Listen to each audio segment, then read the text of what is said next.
Welcome to Coruzant Technologies, home of the Digital Executive Podcast. Welcome to the Digital Executive. Today's guest is Tim Green. Tim Green is the head of marketing for TeamUp, the most recommended fitness management system for gyms, studios, and personal trainers. With over 20 years of experience in marketing and helping fitness business owners run their businesses, he has a unique perspective on how to achieve success and thrive in the ever-evolving fitness industry. Tim has been featured on multiple industry podcasts, spoken at events, and hosted multiple online sessions focused on helping TeamUp's engaged audience of over 30,000 business owners. Well, good afternoon, Tim. Welcome to the show. Hi, great to be here. Awesome, Tim. Thank you for jumping on. And I know that we're traversing the globe again. I know TeamUp is an international company, and so we want to focus on a little bit about the company, but really jump in and learn more about you. So jumping into the questions here, Tim, you've got quite the career in marketing in software as a service, as a director, and now you're the head of marketing and partnerships at TeamUp. Could you share with our audience the secret to your career growth and what inspires you? Well, it's a great question. First of all, I absolutely have not achieved anything yet at all. And I think that's probably the first lesson. I really think that not having an attitude of not stopping moving and always looking for the next thing that you can learn or do better at is a really important aspect to be considering. But I think that the most important thing is to have a really great team around you and to really handpick the people that you work with, that you associate with, the people that you surround yourself with. I think that's probably the most important aspect to succeeding in a team, but also succeeding in a business. And I think that the people around you become part of your story and they become your inspiration. So particularly, at TeamUp, but personally as well, I've really had a focus on finding great people to work with, really working with the best customers, working with people that we really get on with, people we really identify with. And I think that, I originally started out down the road with TeamUp and in other career paths as well, because of my newfound love for fitness. And as a kid, I absolutely hated sports, and I really never wanted to be on the team. I was always the last kid to be picked for anything. And I could not understand why people enjoyed fitness. It seemed like torture. And every time I got on a basketball court or a football court, then I always felt like everyone was watching me. I had such a, so self-conscious as a child. And it was only after my second daughter was born that I really wanted to get into fitness. And I walked into a gym and it happened that there was a gym owner that had been in the bed next to us in the hospital where my second daughter was born, and his daughter was born at the same time. And so we kind of struck it off. There was that connection, and I really got into fitness, and that started me down a path, and it really inspired me. I felt that the business owners in the fitness community are really great people. They generally get into business for the right reasons. They start up by wanting to help people, and that drew me towards that segment in particular because of their attitude towards people. They're just naturally people you want to help as well. And so I think that's a great example of how, if you work with people and whether it's customers or your team or the family you surround yourself with, whoever it is, if you work with people that you really care about, then it will drive you towards doing better for them and just constantly wanting to improve. Thank you for sharing, Tim. These life lessons that we hear on this show is inspirational for our audience and other guests, to be honest. So thank you for sharing that. And so, Tim, jumping into a little bit about the pandemic, we've had to shift, we've had to pivot. I'm tired of that word, but the pandemic, right? This lockdown. But going forward now, what are your plans for business growth going forward? And will it be any different than during the lockdown? Well, first of all, I think we would all love to never hear any of the vocabulary around lockdown, pandemic, COVID.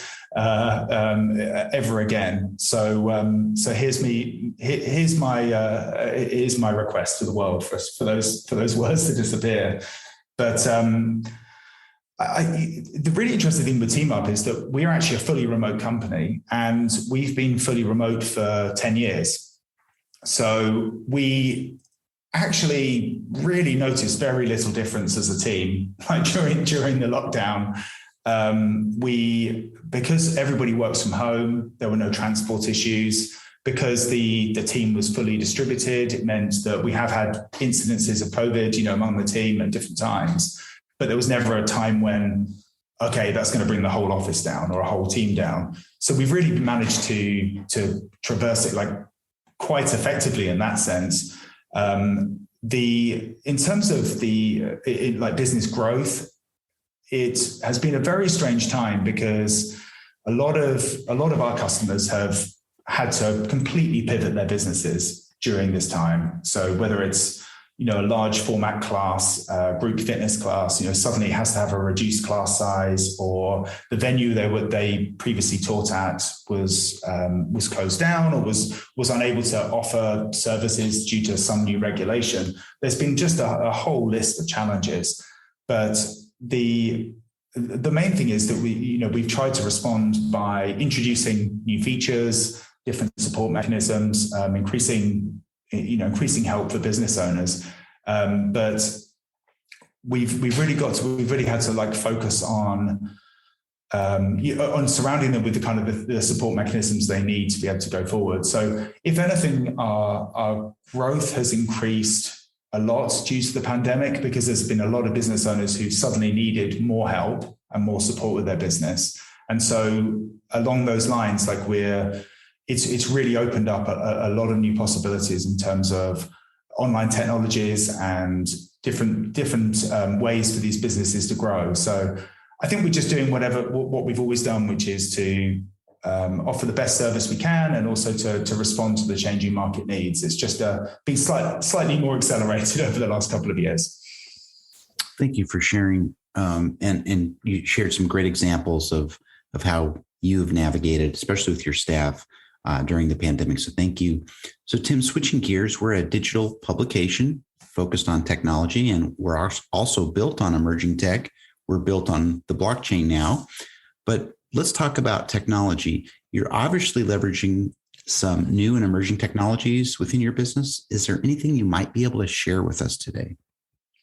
Well, I think that in terms of technology stack, I don't think that our audience and our customers are at the forefront of technology in many ways. And because we respond to what they need, we really are exploring the technologies that serve them best. But a great example would be the way that the online class delivery space has intersected with the physical class space. And we've added a lot of features and are continuing to do a lot of development around how to blend those two different business models. As businesses find it a struggle to suddenly have to close down for a while, or they might have clients who are under kind of quarantine or have to stay at home for a couple of weeks. And so to be able to run a fitness business or a business in the fitness industry at the moment, the rules have changed a lot. Things have got a lot more complex. And so what we're trying to do is find technological solutions to those challenges. Primarily, offering online classes, integrations with platforms like Zoom. Not exactly an emerging technology at this point, but those types of things have become very core to what we're doing. And we're continuing just to try and explore ways that we can bring all of those experiences together. Thank you, Tim. Do appreciate that. And you're right. Our customers not always focused on that, but how do we leverage it to make the customer experience better? So thank you. And Tim, last question here. Could you share something from your career experience that might be helpful for those looking to grow their career in either marketing or leadership? Yeah, I mean, it's very challenging to explain to people who are starting out in their career that the biggest wins come from the simplest things. And I think that there was a great quote from Alan Sugar, who's, for your American audiences, a famous in Britain entrepreneur. I'm not sure how well he's across the Atlantic, but he had this great quote, which is, before you try to control a business, you have to have control over yourself. And I'm almost certainly paraphrasing with that quote, but there's a really big truth in there, which is it's the little things that you do that really add up to the really big changes in your life. And it's very difficult to understand that at the beginning of your career, those little things can be so impactful. And so many people try to go for the big wins. They think that, ambition is all about staying up all night and pushing and hustling and, just throwing everything at it. And if you believe enough and if you try hard enough, then nothing will stand in your way. And I think that people like Elon Musk have been somewhat unhealthy proponents of that type of attitude. And most people don't have Elon Musk's brain. So it's very difficult to, without that kind of combination, to be able to turn it into that. And I think that, like, a really good lesson for people is that, getting control of yourself, getting control of your habits, being able to create consistency in your life, it means that you have more mental energy to be able to push forward and succeed with your endeavors. And I think that I wish that for myself, I've been able to tell myself early on, that it's okay to kind of, like anything, things take time to progress, and stop worrying so much about, the trajectory, and focus more on consistency and making incremental progress. And, I think that's the most valuable lesson that anybody starting out could benefit from. Tim, thank you very much for sharing your story. Certainly some great gems that we've heard today that we'll be able to share with our audience. So thanks again. And Tim, it was a pleasure having you on today, and I look forward to speaking with you real soon. Thank you. Thanks for having me. Bye for now.